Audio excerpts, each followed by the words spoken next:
this crispy morning here in San Diego, and I'm just happy to welcome you to the Carlsbad Center for Spiritual Living.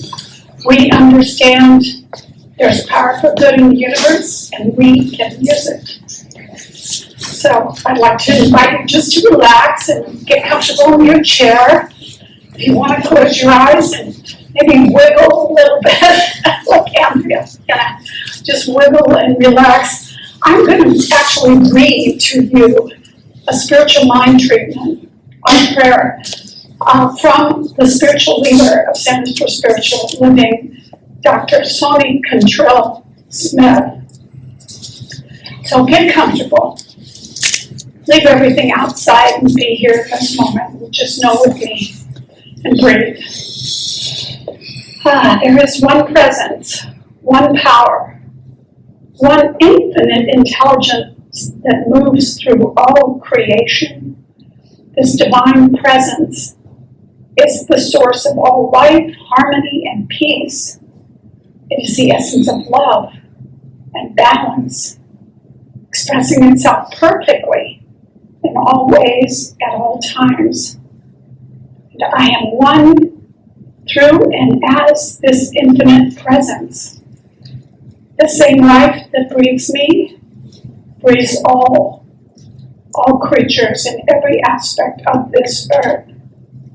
As I recognize my oneness with the divine, I affirm that this unity extends to Los Angeles County and all who are impacted by the fires.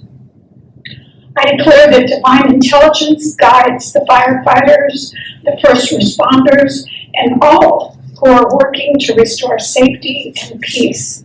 Their actions are directed with clarity, courage, and strength as the very life of the divine. I affirm and claim without delay all the atmosphere around and in and through the fires is calmed. The winds diminish, allowing for the swift containment of the fires. I know absolutely that the natural balance of the earth is restored, bringing rains in their perfect season to nourish and renew the land. I see all those affected, human, animal, and plant, embraced by divine love and care. Resources flow freely to those in need, and communities come together in unity and compassion with an overflow of love. In the midst of this, I know the divine is active, bringing forth healing, resilience, and renewal. I give thanks for the divine presence that is already at work, working in perfect order, restoring balance and creating peace. And I am grateful for the courage and kindness expressed by all involved and for the spirit of unity that uplifts everyone touched by this event. I release this word into the action of the law, knowing it's already done. So it is. So it is. And our great musicians, Andrea Lane and Billy. Good morning. Good morning. Yeah. Well, this is not a sing-along, but if you know the song, you can certainly sing along. I got up this morning singing, God is so good. I got up this morning singing, God is so good. I got up this morning singing, God is so good. My God is so good to me. Everything's out in my soul now. God is so good. Feeling good down in my soul. God is so good. Feeling good down in my soul now. God is so good. My God is so good to me. In my time of meditation, God is so good. In my time of meditation, God is so good. In my time of meditation,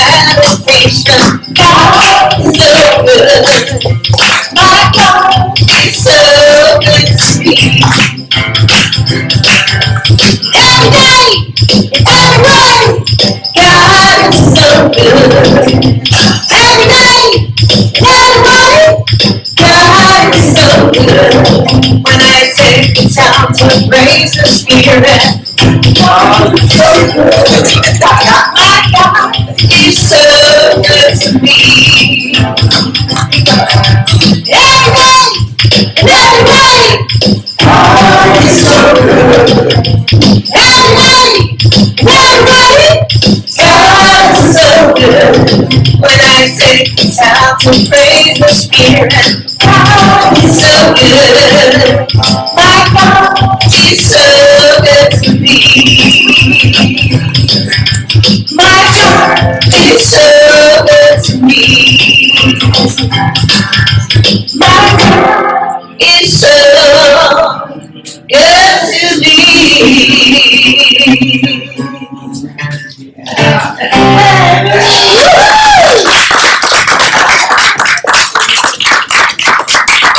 Thank you.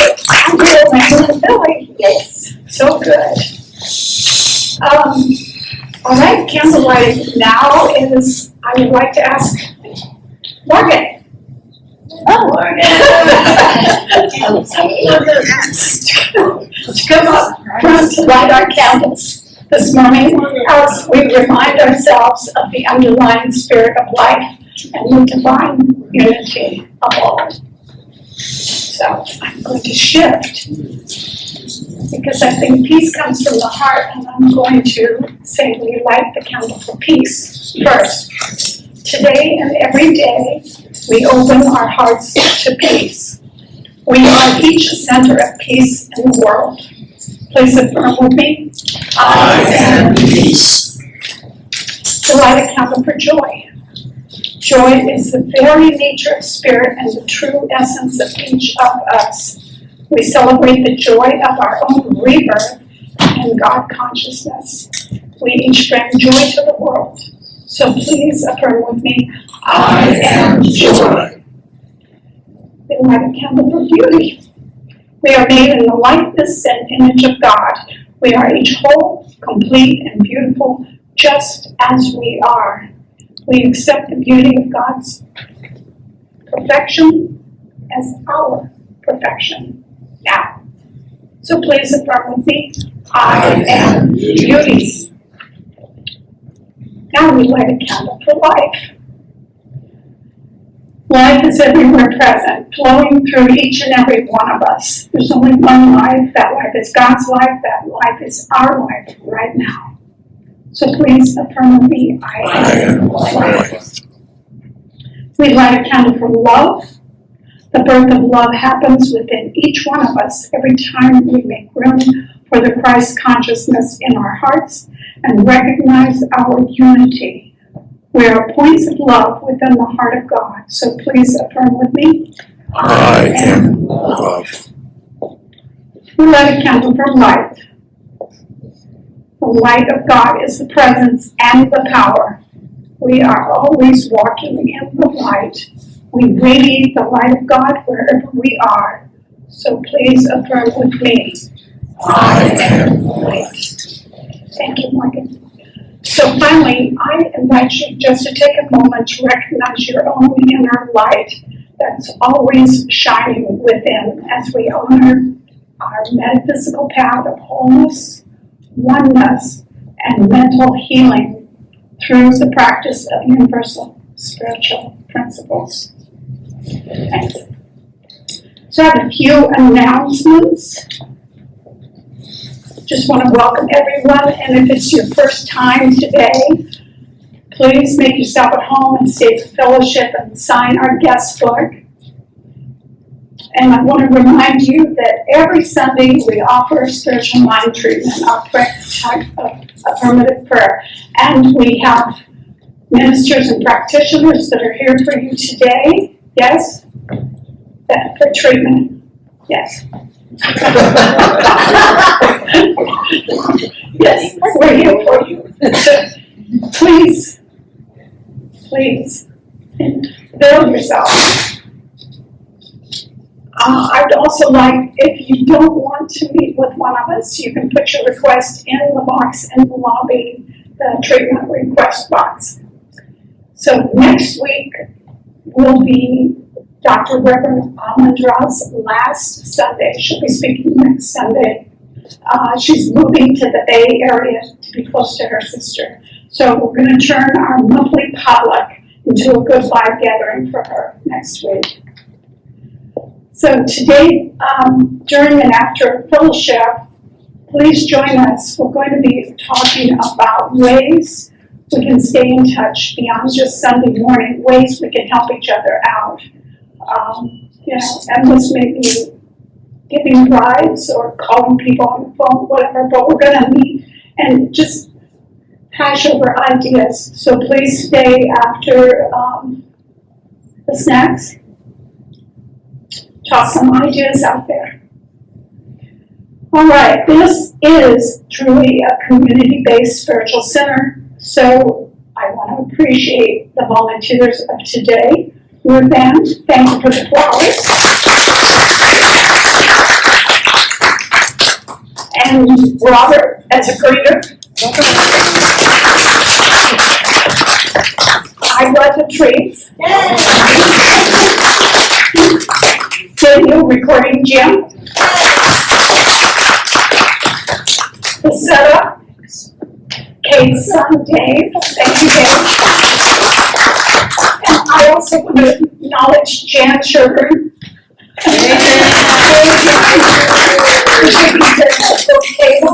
And doing bookkeeping. And she also has the January and the February Science Wine magazine available if you'd like to buy one. And we have a sign-up sheet in the lobby if you'd like to sign up for anything for next week. And next week again is Potluck Sunday. Do we have any other? Okay. So we have our group reading. If you want to look in your bulletin, and let's read this together. God is all, both visible and invisible. One presence, one mind, one power is all. This one that is all is perfect love and perfect abundance. I am the individualized expression of God. I am ever one with this perfect life, perfect love, and perfect abundance. So let's stand for our group song.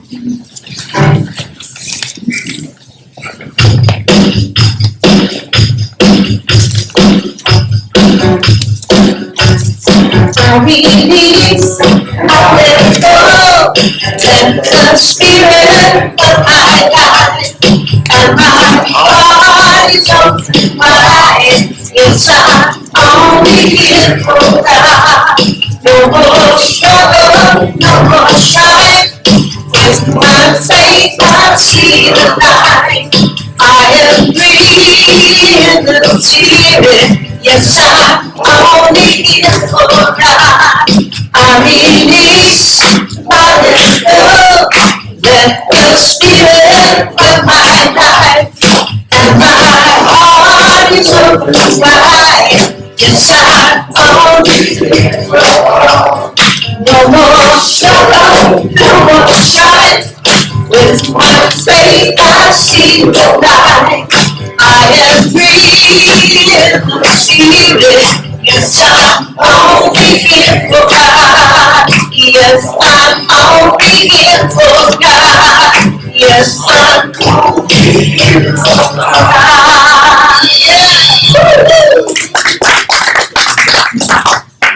Thank you, thank you. And I'd like to invite up, I believe Jim's doing the inspirational reading.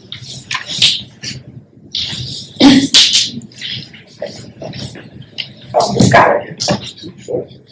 Yeah. Yes, you can hear me now? Good morning. Good morning. Today's reading is adapted from the book Creative Mind by Ernest Holmes. We find in the physical universe that automatic laws govern everything. For instance, the tree cannot say, "I will not," because of the law that it holds it in place. It grows without any volition of its own. So it is with all nature. But when we come to a human, we find a different manifestation of the Spirit, of being. Who can say, I choose?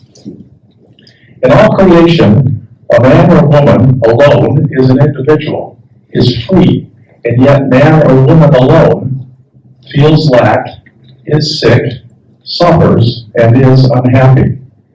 It has been said by a poet that man marks the earth with ruin.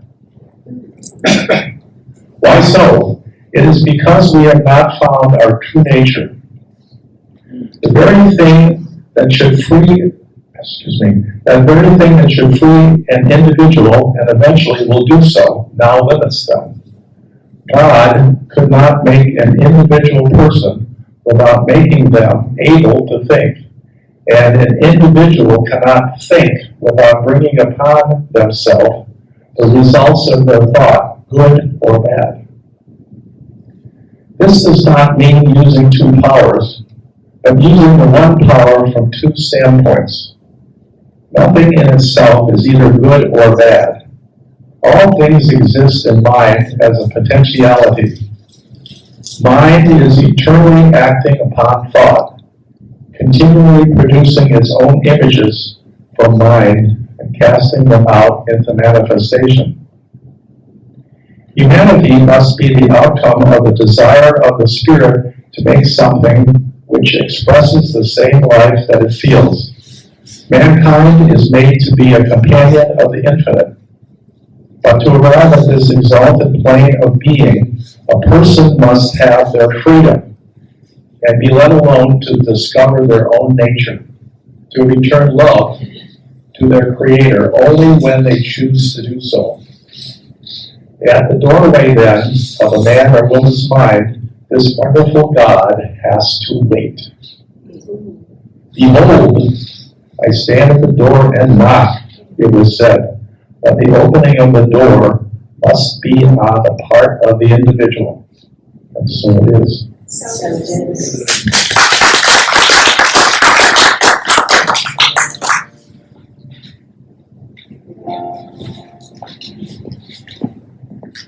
Thank you, Jim.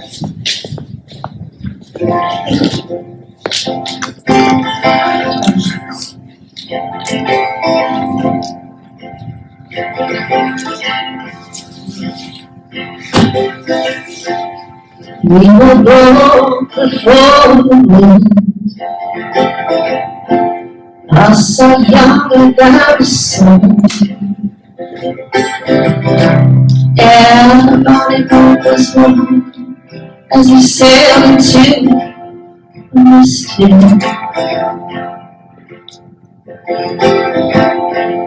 I'm not here to sails cry. Smell the sea, feel the sky, let your soul spirit fly into the misty.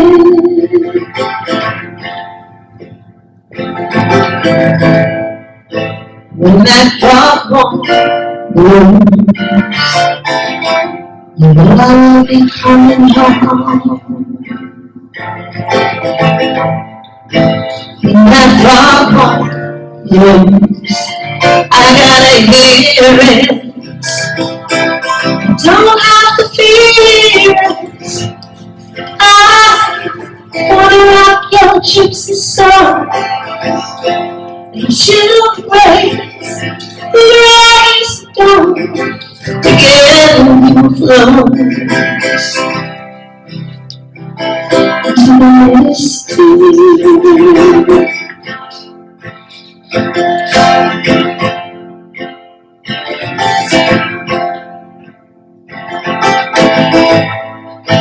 When that foghorn blows,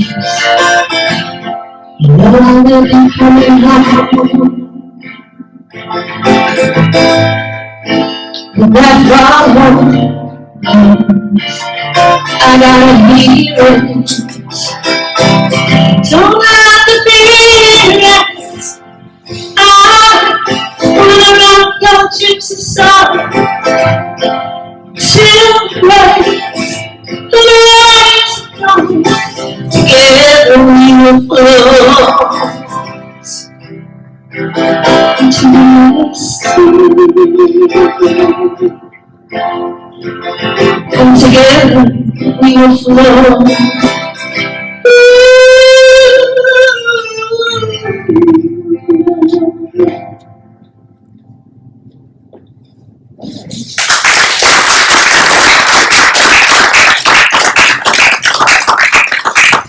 Thank you, thank you so much. Well, now comes the pièce de résistance. Our speaker for the day is Reverend Kate, and she's going to be speaking about creative mind. So give her a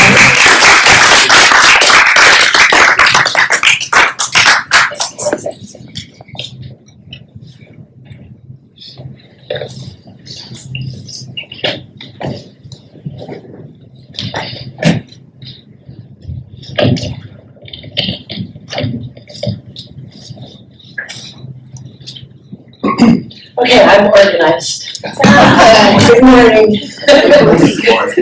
Good morning. And I do want to begin by acknowledging the terrible fires in Los Angeles. I know I'm not alone. I'm sure all of you have friends and family that live in Los Angeles. You know, Audrey and Billy lived in Los Angeles themselves and came down here today. Well, Los Angeles is a big, big area.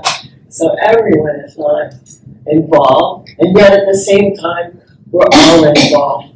They're so close to us. And so I'm just feeling really grateful that the winds have calmed down.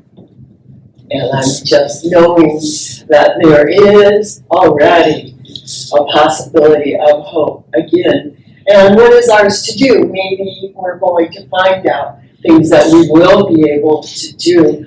But to start with, I just wanted to share a few words from a minister, David Alt. And he suggested that we remind ourselves that even in the apparent absence of wholeness, there is wholeness. Even in the apparent absence of solution, there is solution. Even in the apparent absence of right action, there is right action.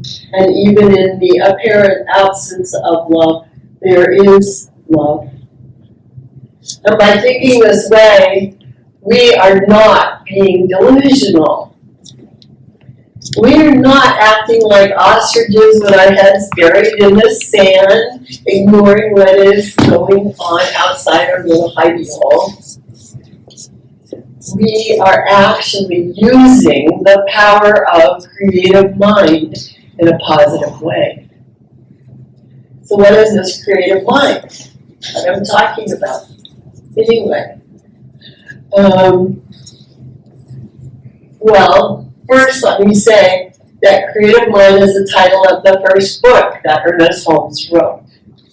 And if you've been involved in religious science for a while, you know that when we speak of creative mind, we're speaking of what other people call God or Spirit, that eternal and infinite unity of consciousness behind everything, and actually not just behind it, for it is everything, and more than everything. But we are also using a term that is based in the understanding that spirit is not static, it's not fixed. It is always unfolding, creating by becoming its creation, yet it's never used up or diminished in any way. If you've been here before, you've heard this before. In fact, it might seem like a really basic idea to you, kind of old hat, so to speak. But that's why I wanted to talk about it today, because it's easy for us, those of us who have been around this teaching a long time, to just kind of take it for granted. So I wanted to suggest that now, at the beginning of the year, is the perfect time for us to clear the cobwebs off of our thinking and dust off some of these basic ideas and consider really giving them a place of prominence in the upcoming year, in this day. Giving these ideas a place of power in our daily life. So I'm going to say, do you even remember the first time you heard someone say, change your thinking, change your life? Or heard someone say, there's a power for good and you can use it? Or maybe you first heard someone say, think and grow rich. Or what about, everyone is always doing their best. So I actually remember when I heard that because I was in high school and our high school counselor came into the room and was trying to give us a pep talk about, I don't know, doing better, whatever. But he said, getting along, I guess, with each other. And he said, everyone is always doing their best. I thought that was a dumb thing to say. Eventually, I figured out what he meant. And I realized he was absolutely right, that people are always doing the best they can, no matter what it seems like, because they're living out of their thought pattern of that moment. But of course, there's always room for improvement. And when it requires, it only requires an honest change in how we think about things. And we know that's the truth, don't we? You know, when we have a positive attitude, it just seems like things are going well. It's the way it is. And yet, it's easy to take this for granted to the point where we actually don't even bother making those thought changes that are really necessary. So, I think you know that the ideas behind our teaching science of mind, religious science, are actually amazing ideas, and that we need to keep them in the forefront of our daily lives and not just take them for granted. And that's why I thought today I would go back to Ernest Holmes' first book, Creative Mind. You know, and so this is the copy. So I want to tell you, I could not find my copy of the book. And in our email, I sent everyone a link to an online copy of the book, and so I actually read it online, and a lot. It was great. A lot of good things happened for me after reading the book again, including finding the book. Okay, so, well, whenever I put that book, I'll just look one more time, and I found it instantly. It's funny. But you know, it's easy, especially this week for us. But it's easy for us to slip into thinking that our lives today are hard, confusing, chaotic, and full of catastrophes. Stuff happens, fires, tragedies, real things that we have to deal with.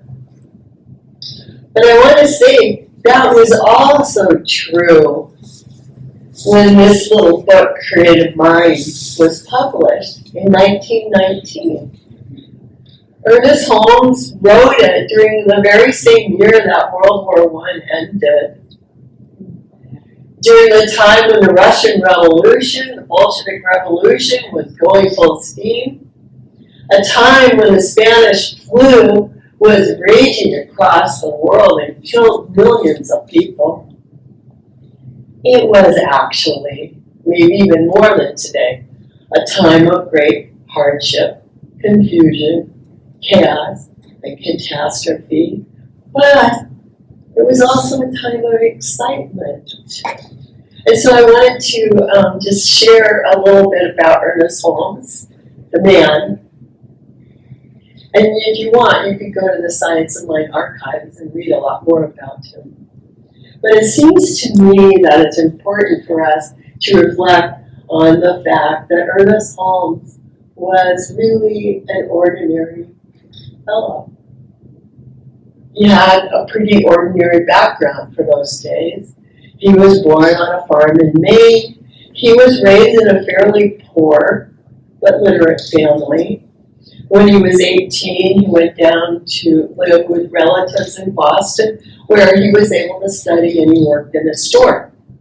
And during this time, he met a Christian Scientist and learned about Christian Science, which he found interesting, but he didn't completely agree with it.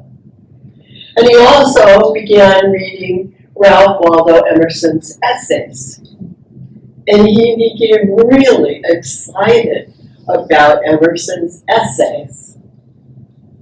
Years later, he said that reading Emerson for the first time, the first half dozen lectures or essays, gave me a realization that in a certain sense, every man has to interpret the universe in terms of their own thinking and their own personal relationships.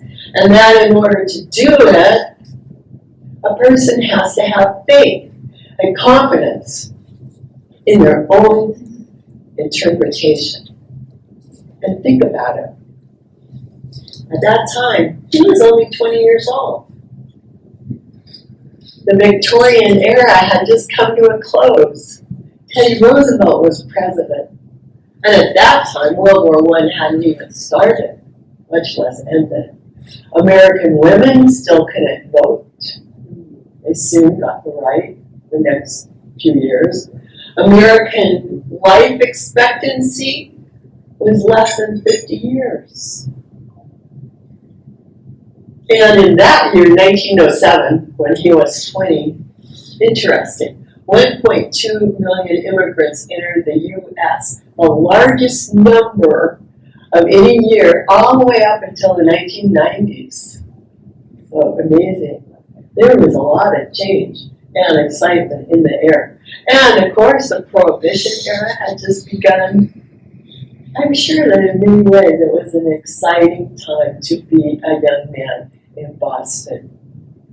There he was, in the midst of all that. 20 years old, and so excited about reading Emerson. Who's read Emerson? Did you get that excited?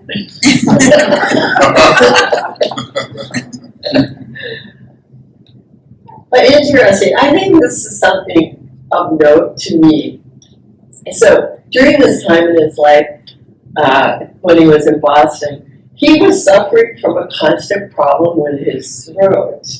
And as he studied and continued with his studies, he came to believe that the problem with his throat was actually caused by his thought, his concern about how other people were reacting to him when he voiced his opinions. He worried about what people would think about him when he expressed his views. And he later explained that through his reading, Emerson taught me that I must have faith and confidence in my own interpretation of the universe and my relation to it.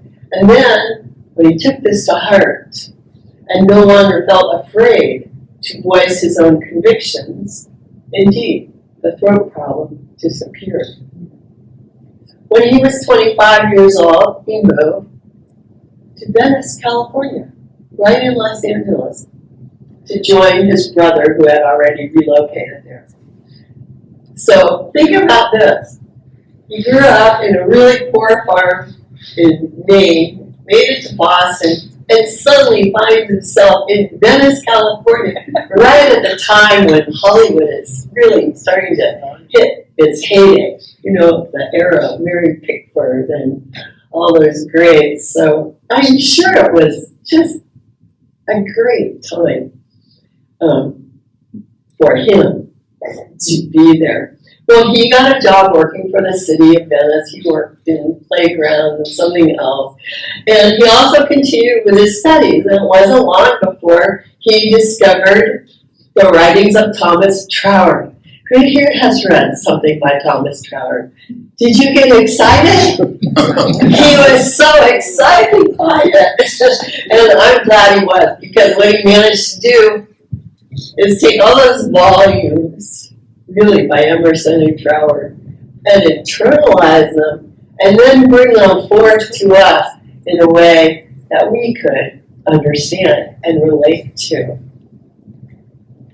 So, in the writings of Thomas Troward, reading them, Holmes became convinced that there is an impersonal law of the universe that is creative. That we use that very same creative power to create our own joys and sorrows. That wherever spirit is at all spirit must be.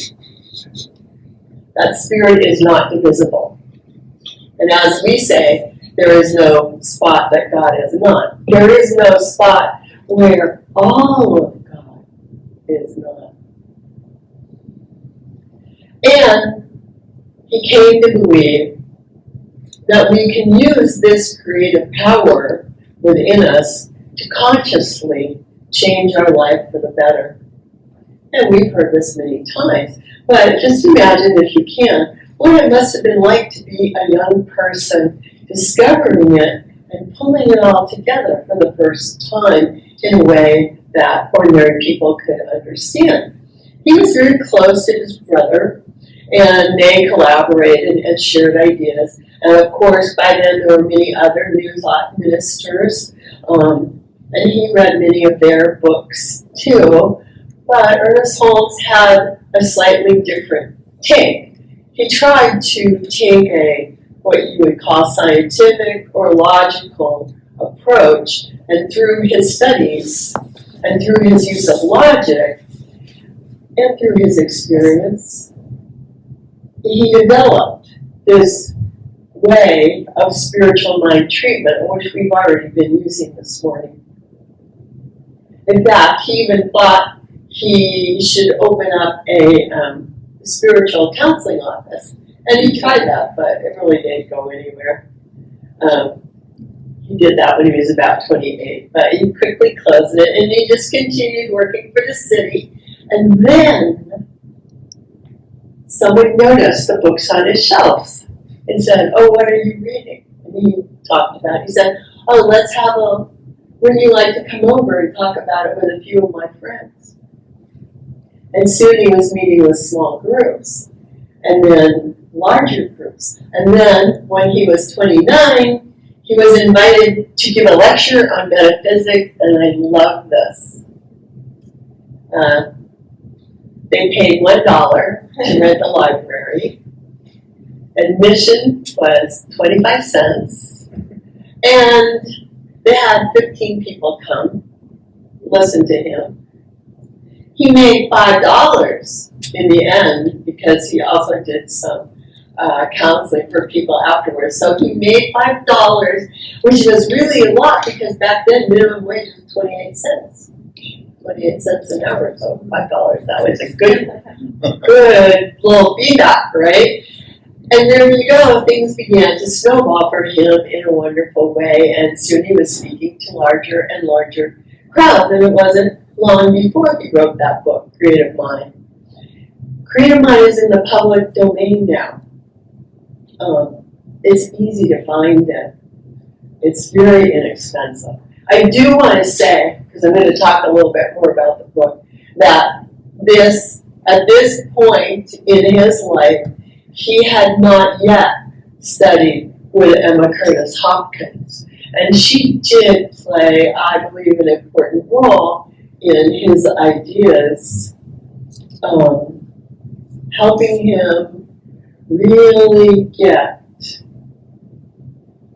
the importance of going beyond the logic and the understanding of the ideas to going to that very deep level of belief, of faith in the divine nature of the universe, which we use when we do our prayer treatments. But the book Creative Mind lays down the basic concepts in a really direct and easy way to read, so I recommend it, because when it comes to understanding life, as Ernest Holmes said, we need to begin at the beginning, which means we need to begin right where we are. And so I think we should also begin like he did, with enthusiasm. Let these ideas be new to us. So I thought I'd read a few excerpts from the book today, and I want to challenge you to just imagine maybe that you're hearing these ideas for the first time. And I know a few of you are younger than me, so I want to remind you that back when he was writing, it was considered proper to use the word man instead of the word person. That it was considered back then to be a generic term for a person. And also that God was often referred to as a he. So I didn't really want to change his words, but I do kind of want to give a little disclaimer. So you don't think he was backward in his thinking. He wasn't. So, I'll start with the introduction. He wrote, "The hand of eternal progress is brushing the cobwebs from the corridors of time, and is again revealing to the human race the mysteries of being. As there is nothing new under the sun, the searchlight of truth is bringing to light only what has been known to the few in all generations. The time has now come when the few must become the many. The whole world, from the least to the greatest, must know the truth, so that man may understand the great laws that govern his life. He must learn to control his own destiny, to heal his own body, and bring happiness to his own soul. Ignorance must vanish, and understanding must be ushered in. Man is no longer to be governed by anything outside himself. The time is at hand. We are in the greatest age of all history. We are in the age of the unifying of all people and all things into the ever-present one." Quoting the Bible, he said, "The temple is not made with hands." This idea, the temple is not made with hands, is now being silently built by the emancipated souls of the planet. That was paragraph 1. The whole world must learn the truth. That's what he said. And I just want to share. Last year, when we were teaching one of the newer Centers for Spiritual Living classes, I was kind of shocked that in the material they had a page that they took out of Oprah's magazine. I was like, oh, I don't like that. It seemed like they took Ernest Holmes' teaching and they just kind of passed it around and printified it and then fed it back to us. But I think Ernest Holmes would have been thrilled. He would have been thrilled that this teaching has gone out into the world so much that people read it in all kinds of magazines and you see it in all kinds of movies and they don't even necessarily realize that it comes from New Thought at all. It's just wonderful evidence to us that indeed the truth is becoming known step by step.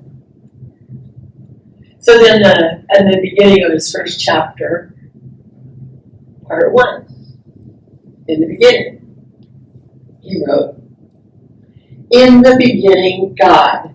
Clear and expressive are these words. In the beginning, God only. No manifest universe. No system of planets. Nothing of form or life, of brute or man. God was the spirit of all that was to be, but he had not yet moved upon the waters. Then this all being moved, or began to create. Where did spirit move? Upon what did it move to create? Where did it get a pattern? What means of power did it employ? Through what agencies did it work? In short, what is the world, ourselves included, made out of? And how did we and all else come into being? These questions, correctly answered, would solve the problem of being and set men free. Let us consider. The Spirit was all. There was nothing but itself. All inclusive, everywhere, infinite. This, all Spirit, could not have had the impulse to move unless it were self-conscious. Therefore, the Spirit, God, the Spirit is the power that knows itself. It is, accordingly, all-knowing as well as all-present. Being one, undivided, whatever it knows all over, instantly. We find then, he wrote, Spirit operates through self-knowing.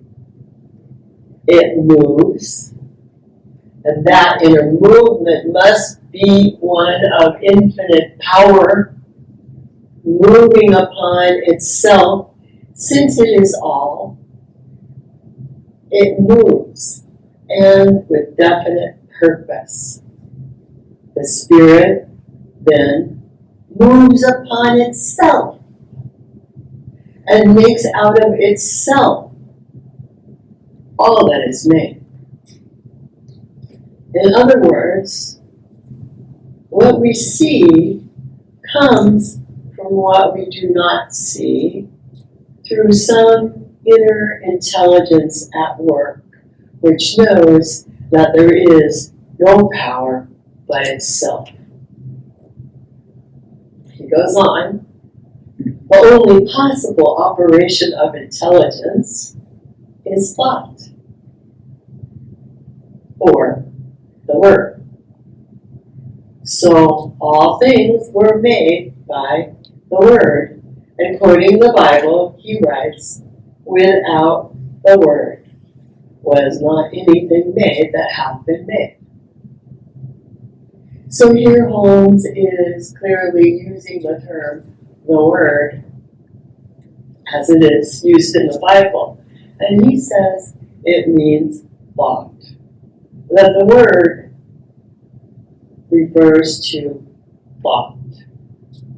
And when you hear a practitioner doing a spiritual mind treatment or affirmative prayer, you will often hear the practitioner say, I speak my word. It's a way that we're able to focus on our conscious thought and bring it into the forefront of our mind. So continuing on, Holmes wrote, and I think this is amazing, there's nothing like being a young person for being. But he wrote, how simple the process of creation is when we understand it. I love youth. Each life, human or divine, each manifestation is a different kind of word coming into expression. The great fact to dwell upon is that spirit needs nothing to help it. It is self-conscious. It has all power and all ability to do whatever it wishes to accomplish. It operates simply by speaking, thinking, by the word. We should keep this in mind. The Spirit makes all things out of itself. Everything comes into being without effort, and when we exert ourselves, and he means when we start struggling within our own thoughts, we're not in accord with the creative spirit in the way in which it works. The impulse of the Spirit to move must be caused by a desire to express what it feels itself to be.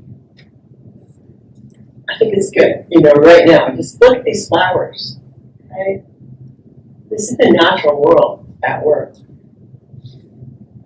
Beauty, warmth, color, life, love, and power, all things else we find in the manifest universe are attributes of spirit and are caused to spring forth into being through the word, because, and this is a very important concept for us to remind ourselves of. He says, all things are caused to spring into being through the word because the Spirit wants to enjoy itself. So do you think that was a radical statement to make in 1918? Yeah. Everything is springing into being through the word because Spirit wants to enjoy itself. This is a time when most people had the idea of a very wrathful and vengeful God. And here he is. I think at this time, I forget how old he was, but I don't know, 30, around 28, 30. He's saying, oh, no, God wants to enjoy itself. That's why there's life. And next, maybe something he said that might then at least have seemed even more radical. He said, when we realize that man or woman, we are like God, and man could not be otherwise being made out of God, we will realize that our word also has power. Because if there is but one mind, then it follows naturally, logically, that our word, our thought, is the activity of that one mind in our consciousness. The power that holds the planets in their place is the same power that flows through us. We must place the word where it belongs. Whether it is the word of God in the universe or the word of the man in the individual, it is always first, before all else, in the beginning. And the effect, or the visible thing, whether it is a planet or a peanut, it's all made out of the same thing, the only thing. What we need to do is to learn how to use the word so that all will come to see that we are creative centers within themselves. Here is the amazing truth. We live our lives immersed in an infinite creative medium, which will create for us whatever we believe, but we need to awaken to this fact and learn to understand what it is, how it works, and how to use it. It is up to us. And, He's made it easy to understand. Creative Mind is a simple little book.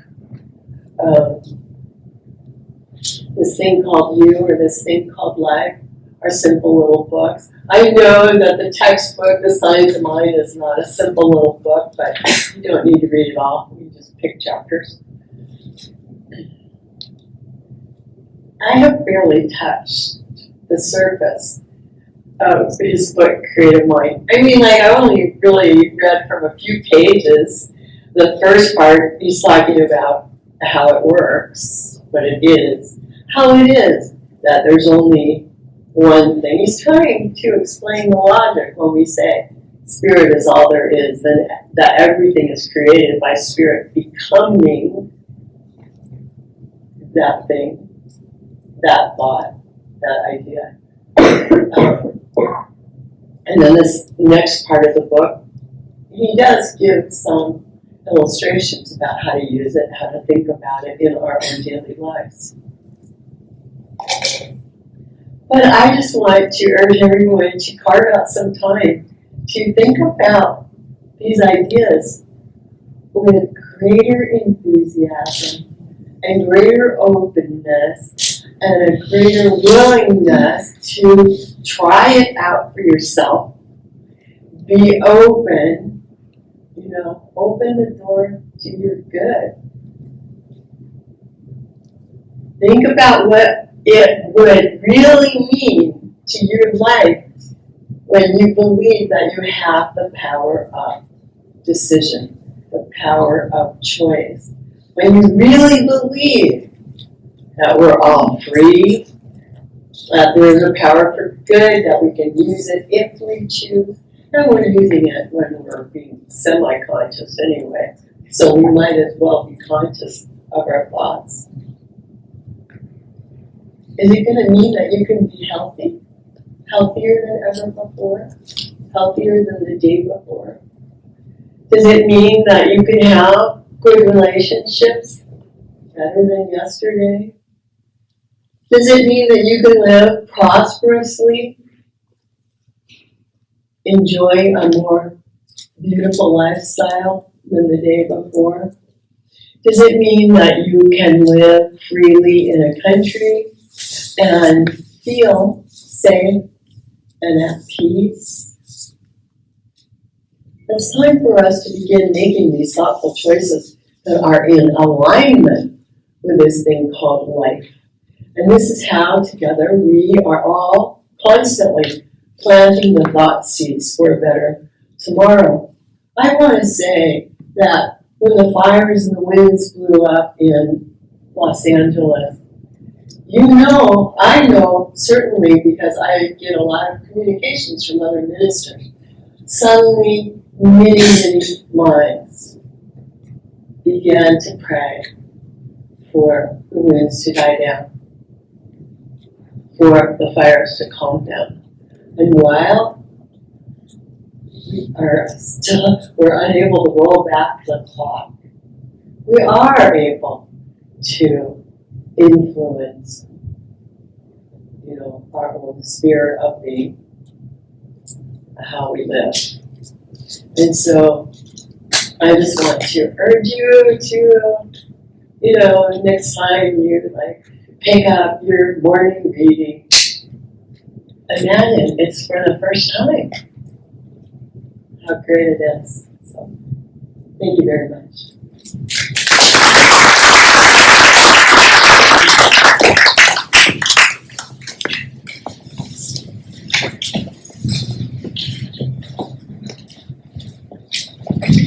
That was awesome. Thank you.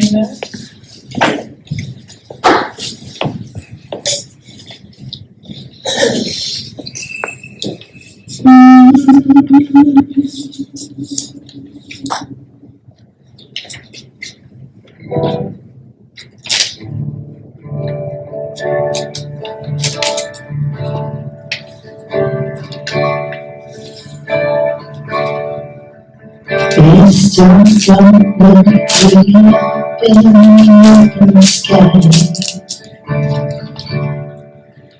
for one simple moment, for just one night. was a chance, we're all anew, and it's good. It's a brand new day. It dreams and hopes for peace and clarity. Everything seemed to be alone to dust, but I choose to rise again, and it's good. It's a brand new day. I can breathe the sound of the birds. I can hear her breathing.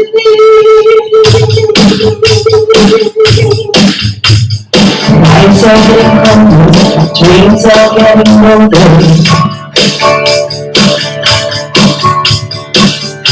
Keep on getting up, get over.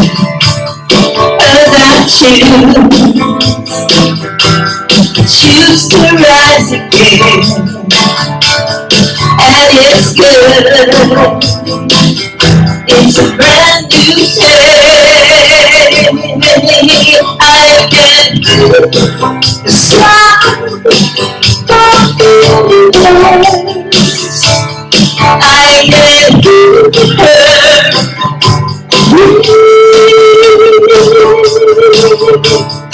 and I never give up. 'Cause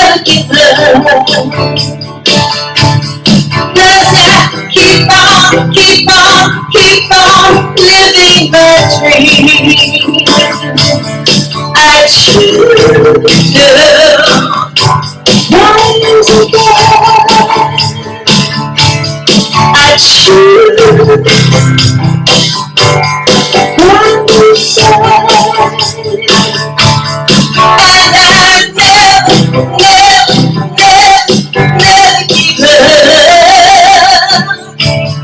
'Cause I keep on living my dream. And we never give up. 'Cause I keep on living my dream.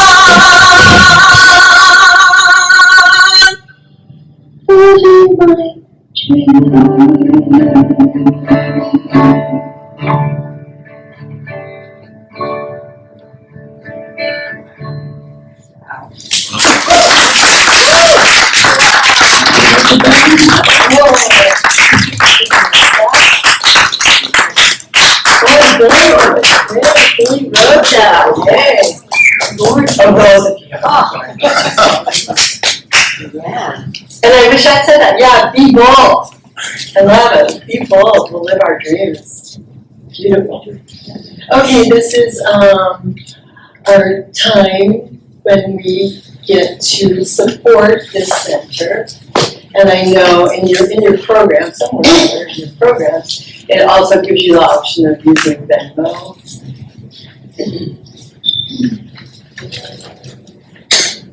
And so I haven't quite memorized this. So okay, in your program, it says opportunity for giving. It says sing. So let's say this together. Divine love flowing through me, blesses and multiplies all that I have, all that I am, and all that I give. I know this is so, and so it is. Okay, and now we're going to. I'm so blessed. I'm so blessed. I'm so grateful for all that I am. I'm so blessed. I am so blessed. I am so grateful. I am so blessed. I am so blessed. I'm so blessed. I'm so grateful for all that I have. I am so blessed.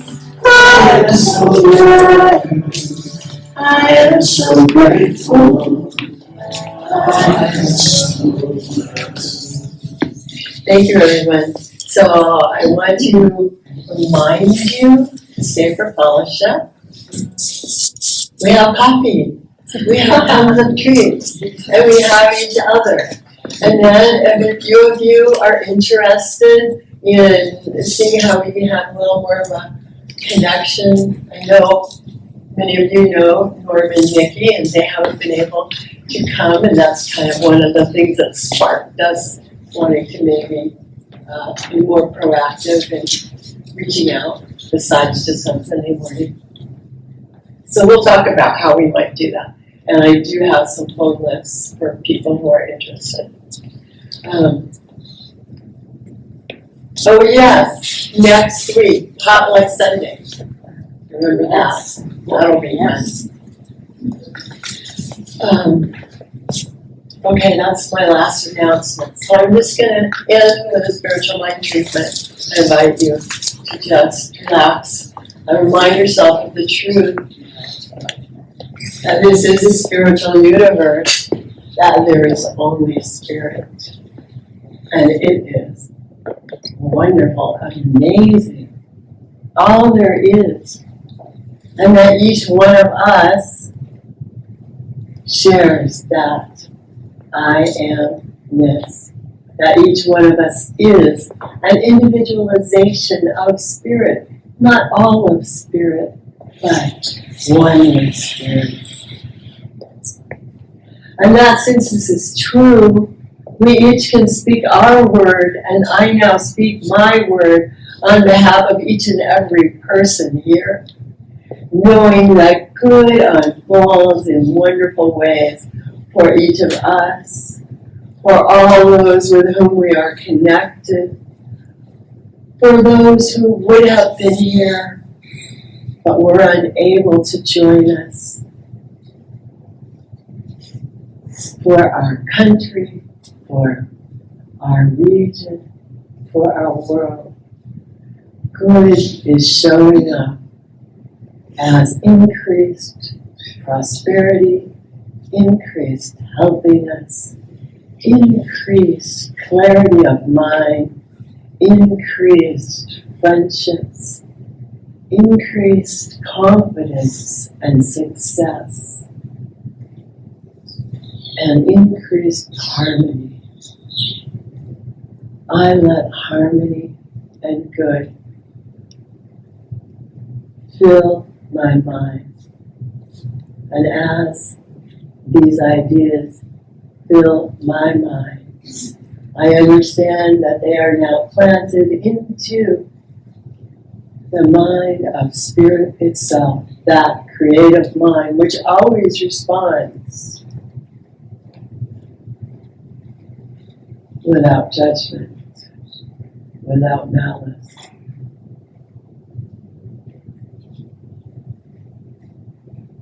And so I give thanks, for I know that this is the case, that good is already in manifestation, already unfolding, and that each of us is able to accept it in wonderful measure. I know this is so, I give thanks this is so. I turn it over to Spirit, invite you to join in with me by claiming along with me, and so it is. Thank you.